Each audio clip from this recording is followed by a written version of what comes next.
السلام عليكم ورحمة الله تعالى وبركاته. مرحبا بكم اخوتي اخواتي في قناة ديالة الأخشاب ان شاء الله الاخوان. بغيت نبين لكم الان في هذه الحلقة يعني تفرقوا ما بين الذهبية وبعض الالوان اللي كيكونوا نتاع الصالونات المغربية. يعني كاين بزاف ديال الالوان اللي كيكونوا نتاع الصالونات المغربية، ولكن احسن الالوان هما اللي كيكونوا في الذهبي، لان اللي راهم مروجين في 2023 2022 هما اغلبيه الذهبي. انما ولا واحد الفرق اللي هو كاين المعروف نتاع الوان ذهبي ملكي، وكاين الملكي فيه انواع، وكاين عاوتاني الملكي المحروق، وكاين بعض الالوان الذهبيه اللي ما كتجيش بعد يعني الاثواب. يعني دائما بعد نختار الصالون ديالي، يعني قبل ما نختار اللون ديال الخشب كنكون اختاريت يبدا اللون ديال الثوب، واش هذا اللون كيجي معاه الثوب ولا ما كيجيش معاه، واش كيندمج مع الحيط واش ما كيندمجش. يعني انا نعطيكم بعض الشرح والطريقات ديال الخط اللي تقدر تحصل على الوان عديده. يعني نعطيكم بعض الالوان اللي كتكون اساسيه، يعني منها تقدر انك تحصل على الوان كثيره. اما الالوان راه لا تعد ولا تحصى، يعني راك اذا جيت تفرع في الالوان راك ما تختار. ولكن غادي نعطيكم واحد الشرح وعلاش انك تختار واحد اللون الذي يكون تاع الستوك، وشنو هما الايجابيات وشنو هما السلبيات، ونشرح لكم ما بين الانواع من هي اللي كاليتي ومن هي اللي ماشي كاليتي وشنو. مهم شرح مفصل ان شاء الله غادي يكون. يلا الاخوان ما تنساوش انكم تدعموني، وان شاء الله راه مرحبا بكم. الاخوان كما كتشوفوا هنايا عندنا عديد من الالوان، ولكن كل لون كيختلف على لون، وكيختلف يعني بالنوعيه ديالو وبالنتيجه ديالو. نعطيكم مثال، غادي نبدا لكم مثلا بهذا. هذا الاخوان هذا الومنيوم، هذا حنا كنقولوا له الومنيوم، هذا لون الومنيوم ماشي ارجونتي، هذا الومنيوم هذا ارجونتي. يعني شفتوا الفرق ما بين الالومنيوم والارجونتي؟ ولكن هنا فاش يعني فين تقدر تقول اخويا لا راه ما كاينش اختلاف، ولا لا هو راه كاين اختلاف. الالومنيوم هارب شويه، والارجونتي ماشي ساطع، يعني الكري ديالو ساطع يعني عاطي. ولكن بعض المرات فاش كيختلف في الشركه، كل شركه وكيفاش يعني كتمتاز بالجوده ديالها وبالالوان. هنا بعض المرات فين كيختلفوا الالوان، بعض المرات كتلقى بحال مثلا انا ندير لكم واحد المقارنه في الجوده، بحال مثلا هذه الشركه تقريبا بحال هذه الشركه تقريبا هي هذه، نقدر نقول لكم زايد عليها شويه في الكولور، يعني الصباغه ديالها كتكون خاطره، والتلون يعني في الطريقه ديال الخدمه ديالهم هذه نقدر نفضل انا هذه على هذه. يعني نهضروا صراحه، فهمتوا الاخوان؟ وعندك بحال مثلا انا غادي نمشيو درنا لكم هذا، راني قلت لكم الومنيوم، يعني تقدر تخرج به الوان، وديجا كنا خرجنا به لون كنخلطوا الشامبان مع الومنيوم، راه كيعطيك واحد اللون، وديجا درت لكم في القناه اللي بغى يشوف يرجع للفيديوهات اللي كانوا قبل. ها انتم الاخوان، درك غادي نجيب لكم الشامبان، هذا ماشي شامبان.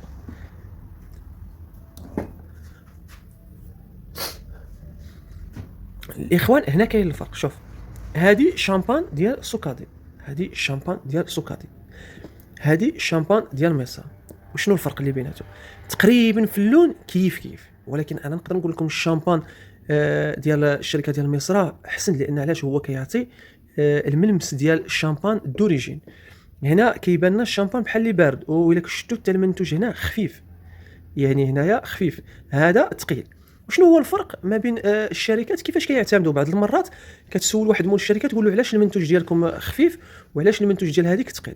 انا نفهمكم، كاين اللي كيقول لك المنتوج الخفيف احسن، وكاين اللي يقول لك لا انا المنتوج الثقيل هو اللي احسن. وهنا كاين واحد المميزات كيكونوا يعني كيعطيو الاختلاف. وشنو هو انا كيقول لك هذه الخفيف ما كيستهلكش واحد الديليو اللي كثير، في نفس الوقت يعني ان الجوده والكره اللي كتكون محطوطه في هذه الصباغه انك يعني بين ما تجيش تكثر لها الديليو، يعني غادي تبقى في الجوده ديالها الاصليه، فهمتوا الاخوان؟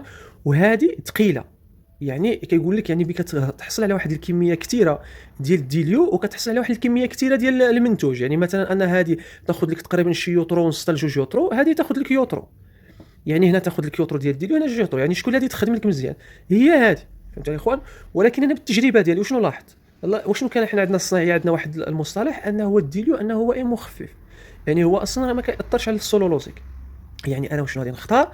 انا نقدر نقول لكم بالناحيه ديالي والتجربه ديالي، يعني انا غادي نختار الشامبان ديال مصر، فهمتوا يا اخوان؟ يعني نهضروا صراحه، هذه حتى هي مزيانه، ماشي راني نقول لكم ماشي مزيانه، هي هذه في الضربه ديالها، لان هي كيتبدل المنتوج، ماشي الكلام دائما كيكون يقدر يتبدل. بعض المرات راه هي شهر بكات هذيك السيتيرنا كتخوى كيولي منتوج اخر، ولا العامل كيتبدل كيولي منتوج اخر.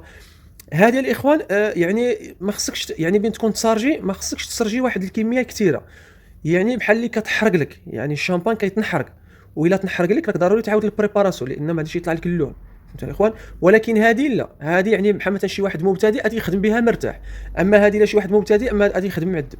هنا كاين الفرق. نعطيو واحد الفرق اخر باش غادي نفرقوا ما بين شويه الذهبين، نمشيو ندخلوا للملكي، ها الملكي انا وشنو كنحسب هذا ملكي محروق، كيتناسق مع جميع ديال الالوان، هذا ملكي محروق، يعني ذهبي ملكي محروق، هذا ايتو كيتناسق معاه. فهمتوا الاخوان؟ هذا لا، هذا تقريبا، ولكن حتى هذا ملكي، يعني ما تنساوش حتى هذا ملكي وعنده النبره ديالو وعنده العشاق ديالو. حتى هذا ملكي، ولكن هذا كيمشي للتشيني العشاق ديالو بوحدهم. فهمتوا الاخوان؟ وحتى هذا ملكي. فهمتوا الاخوان؟ حتى هذا ملكي، هذا عنده العشاق ديالو. الفرق ما بينه وبينهم والشامبان راه فرق كبير. بعض المرات ان الانسان هذا يقول لك ندير لك انايا الملكي، هو كيدير لك الشامبان. لا، الملكي وحده هو هذا، ها هما الملكي. وكاين الملكي ديال البيكوش، وكاين شي حاجه يعني ما احسن، ولكن حنا كنهضروا لكم اللي كنخدموا بهم. يعني ما غاديش نبقى نفيش عليك ونقول لك انا نخدم بالبوليريتان، راه البوليريتان كيجي على ايطاليا، ولا نقول لك يجي باسبانيا، ولا غادي نبقى نفيش عليك. انا كنقول لك اللي كنخدموا بهم حاليا واللي الناس كتداولهم، لان كيبقاو مناسبين في الثمن وعندهم الجوده ديالهم. فهمتوا الاخوان؟ هذا الاخوان هذا بيكوش، يعني الماركه ديال هذا بيكوش. وهادو كلهم كنقولوا لهم حنا سولولوزيك، يعني هما رابيد. هذا رابيد يعني كيبس دغيا، وهذا كذلك كيبس دغيا. هادو هما اللي كيقولوا لهم الصباغه ديال السيارات، باش تكونوا عارفين. بالنسبه لشي واحد الصباغه ديال السيارات سولولوزيك لانها رابيد، يعني كتخدم دغيا وكتيبس دغيا. فهمتوا؟ ولكن عندها الطرق ديالها والاساسيات ديالها باش تخدمها. وشنو هو الفرق ما بين البيكوش وشنو هو الفرق ما بين السولولوزيك؟ يعني انا بنادم كيقول لي لا البيكوش راه احسن، كاين اللي يقول لك لا نخدم بالسولولوزيك. انا نقول لكم الفرق.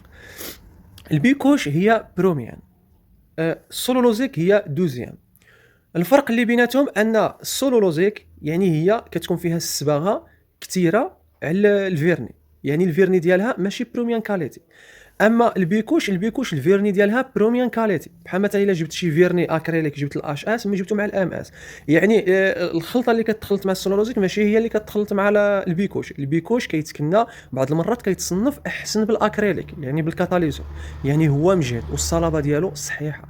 وحتى البريو بي كتجي تخدم فوق منه البريو اكريليك هو اصلا فيه البريو، يعني كيحتاج واحد البريو خفيف كيعطيك النتيجه. وهنايا السولولوزيك لا، السولولوزيك عنده الكولا ديالو ماشي شي حاجه اللي مجهده، وهو في نفس القياس حتى هو كيمتاز. كاين الشركات اللي كيكون عندهم يعني كتضرب جوج ضربات كيبان اللون، كاين اللي كتضرب حتى 5 ديال الضربات باش يطلع اللون. وكاين هاد الطريقه كاينه حتى في البيكوش، يعني حتى هما كاين اللي كيخدم الخدمه مزيانه، يعني كيكون الكولور كتضرب ويدير. الفرق الاساسي اللي ما بين البيكوش واللي وما بين السولولوزيك ان السولولوزيك عنده القشره غليظه. يعني بعض الناس كيقول لك انا كنبغي القشره تكون رقيقه، ما نبغيش داك الغولد وهذاك الشيء ديال الصباغه، لان من المده كتبقى يعني سريعه انها باش تقشر، وكدير واحد الحجم كبير لانها كتضيع المنظر ديال هذيك المنتوج. لان كاين بعض المنتوجات اللي كيبغيو الصباغه تكون رقيقه، او الصباغه بك تكون رقيقه خص يكون عندك البريباراسيون فيني لاقصى درجه. الا كان عندك الفينيسيون لاقصى درجه يخصك البيكوش، لان البيكوش كتمتاز بحال مثلا التليفونات وكذا، راه يقدر انك بغيت تصبغ التليفون ديالك ما تقدرش تصبغه بالسولولوزيك، لان علاش؟ لان غادي يغلظ لك القشره. اما الا صبغته بالبيكوش يعطيك قشره رقيقه، وحتى الفيرني بين يتضرب فوق منه باش يعطيك واحد اللمعان كدير قشره رقيقه. يعني انا الا بغيت نخدم شي بياسه ولا بيسي ولا شي حاجه تلفزيون ولا شي حاجه، بغيت تعطيني واحد القشره رقيقه وكتبان داك الشيء مستيلي في القنوت وفي الدورات وكذا، كيعطيني داك القنت هكذا طالع، يعني ما يبانش مصارجي، لان بعض الفينيسيون ما كيبغيش لاصارج، يعني كيبغي شي حاجه مستيليه. يعني ضروري خص تكون الجوده والرقوقيه باش تعطيك نفس الجوده اللي تكون السولولوزيك. لا، السولولوزيك هو يعني ضروري لان كيكون الخشب ضروري تخدم بالسولولوزيك. علاش؟ لان الخشب كيكون فيه الديفويات، يعني خصك يغلظ لك القشره، وفي نفس الوقت هو كيصبغ وكيستر لك الديفويات. يعني هنا انت كتبقى تفرق وكتبقى تعرف واش غادي تخدم، واش بالبيكوش واش بالسولولوزيك. فهمتوا الاخوان؟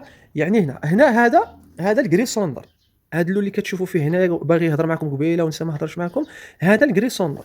فهمتوا الاخوان؟ هذا كما قلنا هذا شامبان، هذا الومنيوم. فهمتوا الاخوان؟ وهذا الارجنتي. نعطيكم احسن الالوان اللي كانت دايره وكانت معروفه. وشنو كتخلط؟ انا نعطيكم بعض الخلطات. انا كتجيب الشامبان هو هذا ولا هذا، كديروا مع الارجنتي كيعطيك واحد اللون واعر، كيضرب واحد الخضوريه وكيعطي واحد اللمسه واعر. فهمتوا الاخوان؟ الا جبنا الشامبان مع الارجنتي، الا جبنا الشامبان مع الالومنيوم كيعطيك واحد الذهبي بارد، يعني ذهبي بارد. الا جبنا مثلا الشامبان مع الكريسوندر غادي يعطيك واحد الذهبي زايد على البارد. يعني انا ديجا كندير لكم في الفيديو كنقول لكم هذا ذهبي بارد.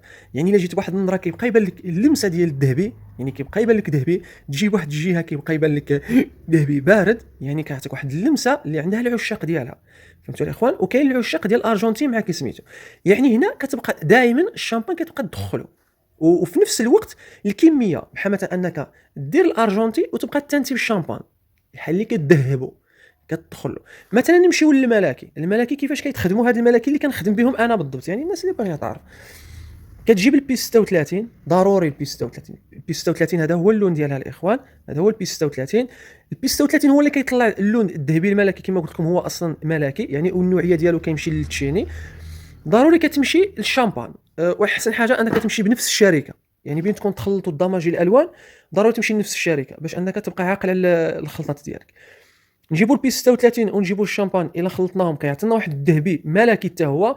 ولكن الا بغينا نحصلوا على واحد الذهبي ملكي وكيتيري الصفوريه وكيعطي واحد اللمسه بحال هذا، هو انك كتزيد فيه اللي كتلاحظوا هنايا واحد القهوي، كتزيد فيه الخضر والقهوي.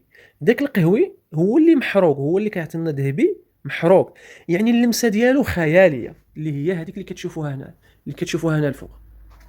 فهمتوا يا اخوان؟ هانتوما كما كتشوفوها، يعني اللون ديالو كيخرج. ولكن ضروري خصو يكون بحال هذا الشكل. عندك هذا لا، هذا كيمشي لك هذاك اللون، هانتوما كيهرب بزاف، يغلب عليه التشيني. ولكن شكون هو الاحسن؟ واش هذا؟ عندك البي 36 غالب هنايا، وعندك هنايا الشامبان غالب، فهمتوا؟ وفي نفس الوقت بجوج بيهم فيه ذاك الخضر، هذا فيه الخضر يبوحدو وهذا فيه الخضر والقهوي، عطاه هذه اللمسه، يعني احسن لمسه عطاها. هنا عاوتاني ذهبي، كاين العشاق ديالو الاخوان. المهم هذا هما الذهبي الملكي. شكون اللي سهل في الخدمه؟ واش هذا ولا هذا؟ انا نقول لكم هذا، واخا الثمن ديالو زايد على هذا، يعني كيوصل حتى 120 درهم 130 درهم على حسب الكونتيتي اللي غادي تدي. المهم شحال ما ديت، يعني كتبقى على حسب الكونتيتي. هذا الاخوان واش غادي نقول لكم، هذا سهل لان الشامبان سهل في الخدمه، كيغلق دغيا، وبين كيكثر في هذه البلاصه يعني كيولي حتى هو سهل. وهذا صعيب في الخدمه ديالو، يعني فيه الفيرني كثير، يعني بكي يكون كثير هنايا كيصعب في الخدمه. يعني هو راه الا جيت تشوف الثمن راهي كيف فهمتوا يا اخوان؟ الاخوان مثلا نقولوا كاين اللي بعض المرات انا خدمت بها انني نخلط البيكوش ونخلطها مع السولولوزيك، تقدر تخدمها. ولكن ضروري انك تخلط هذا بالديليو الاول وتزيد تخلط هذا بالديليو وعاد تخلطهم. ولكن ضروري في الثلاث يخلي لك واحد الحبوب، يعني بلا يجي تغسل البيستولي ضروري انك تمسحو مزيان بالكتانه، ما ديرش الديليو. الا درت الديليو دي يتجعفل لك لداخل، يعني خص عنده اساسيات وطرق باش انك تخدم هذه الخدمه هذه. يعني باش تبغي تخلط البيكوش مع كيسميتو، احسن حاجه هو تحصل على واحد المنتوج واعر، يعني وفي السولوروزيك بريباري بالبيكوش راه غادي يعطيك واحد الملمس واعر. الا بريباريت به وفيني بكيسميتو بالسولولوزيك يعني خفيف، راه كيعطيك شي حاجه الخيال. لان هذا صعيب في الخدمه. كاين البيكوش ديال لاباراي اللي كيعطيوك احسن الالوان، احسن الالوان اللي دايره هما في البيكوش. انما البيكوش واش غادي نقول لكم، بحال مثلا الا هضرت لي السولولوزيك الذهبي نقدر نقول لك من 100 درهم حتى ل 150 درهم، ولكن الا قلت لي البيكوش نقدر نقول لك من 400 درهم حتى ل 550 درهم للكيلو، يعني الفرق كبير. خطينا بالاكريليك، طال الاكريليك فيها الالوان اللي كتبريبارا تكون ميتاليزي ولا كيما بغيتها، فهمتوا؟ دائما السروزيك كتكون في الميتاليزي وكتكون في النورمال. الميتاليزي هو هذاك السمق، وان شاء الله ندخلوا عاوتاني في الناكري وندخلوا في مسائل اخرى. ايه هو بالدعم ديالكم نزيدوا لقدام ان شاء الله. اخوان السلام عليكم ورحمه الله تعالى وبركاته.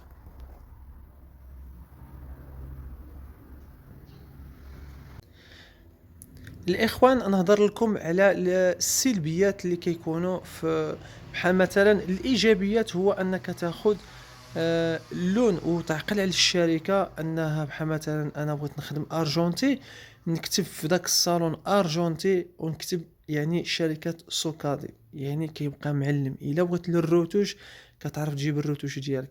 عندك الشامبان، خدمت بالشامبان سوكادي، كتب في الصالون شامبان سوكادي، يعني كتكون عاقل عليه. يعني مثلا انا خدمت بالذهبي الملكي المحروق، نعقل على هذا المقدار وضروري لان كيكون عنده رقم، فهمتوا الاخوان؟ هذا كيكون عنده رقم وكيسميتو بي 36 معروف، هذا كنقولوا له حنا ستوك. يعني بك تشري ستوك ضروري انك تقيد ما كيكونش فيه المشكل، يعني بك تولي انك تولي تعاود بداك اللون ما كيكونش عندك المشكل. السلبيات اللي كاينين في بحال مثلا نجيبوا الكريسوندر مع الارجنتي، ضروري انك الاخوان تهزوا العبار، ضروري الانسان يهز العبار باش يخرج في نفس القياس، ولا يبقى يخدم بواحد العبار محدد. بحال مثلا انايا شنو كنخدم، اغلبيه كنخدم مثلا الا جيت ندير الكريسوندر نديرو مع الشامبان، دائما كندير الكريسوندر وكندير معاه نص كيلو شامبان، وكنعقل على هذا العبار وكنخدم به. وكل واحد والعبار ديالو، وكل واحد ضروري تعقل على العبار ديالك باش بين تبغي توصل للروتوش ولا اي صالون خدمته ضروري يخلي له واحد الكيلو ديالو ويديه معاه مصون، لان هذا راه يقدر يتحافظ عليه يبقى عندك يعني مدى، يعني يقدر يضرب عندك عامين 3 سنين، راه تما 4 سنين. هو ما تخلطش مع الديليو، ما تخلطش مع الديليو. هزي الكميه اللي تخدمها. وضروري الاخوان اي عبوه شتا عندها الغطاء ديالها كبير يعني ضروري تخلطها مزيان. بين تشوف شي عبوه عندها بحال هكذا قفاص غير هذه يمخضها، هادو اي كيتمخضوا. ولكن بين تشوف شي حاجه عندها القفاله هكذا كبيره يعني كيعطيك واحد العلامه انك خصك تخلط.